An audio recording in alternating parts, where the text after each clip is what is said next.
யார் காத்துட்டு இருக்கா? எல்லாம் வரிசையில இருக்காங்க. வர சொல். ஒவ்வொருத்தர வாங்க. வைத்தியரே, 4 நாளா பேதி நிக்கவே மாட்டேங்குது. உன் பேர் என்ன? பூபதி. காம்போதி ஒரு பாட்டை பாடி நான் குடுக்கிற உருண்டை 2 சாப்பிடு. நின்னுடும். தங்கமுத்து 2 உருண்டை எடு. என்னங்க? இந்தா. காம்போதில என்ன பாட்டுன்னு சொன்னா நல்லா இருக்கும். பூமியில் மானிட ஜென்மம் எடுத்து விலங்குகள் போல அலையாதே. ஆஹா, வைத்தியரே, இத சாப்பாட்டுக்கு முன்னால பாடிட்டு சாப்பிடணுமா பின்னால பாடிட்டு சாப்பிடணுமா? சமைக்கும் போதே உங்க அம்மாவை ஒரு தடவை பாட சொல்லு. சமைச்சு இறக்கி வச்சதுக்கு அப்புறம் கொண்டாடி பாட சொல்லு.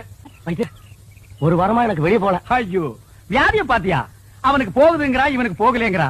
அவனுக்கு வருதுங்கிறா, இவனுக்கு வரலேங்கிறா. தங்கமுத்து, அந்த போறதுக்குண்டான மருந்து எடுப்பா. இந்தாங்க. ஆமா, எனக்கு பாட்டு இருக்கு. என்னதான் நடக்கும் நடக்கட்டுமே, இருட்டினில் பேதி ஆகட்டுமே. என்னதான் நடக்கும் நடக்கட்டுமே.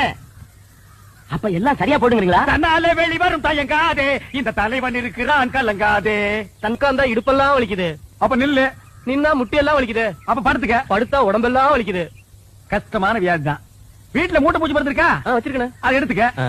பாட்டு எங்கே நிம்மதி, எங்கே நிம்மதி, அங்கே உனக்கோர் குழி இருக்கு. அங்கே எனக்கு ஒரு குழி இருக்கு. அதே குழி போய் விடு. வைத்தியரே, என்ன? கால்ல ஆணி. கொஞ்சம் சாணி எடுத்து நல்ல மூஞ்சில தேயே, சரியா போயிடு. போடா. இதெல்லாம் ஒரு வியாதின்னு சொல்ல வந்துட்டானுங்க. எனக்கு ஒரு பாட்டு. அகமெல்ல நடமெல்ல நடமே நீ என்னாகும்.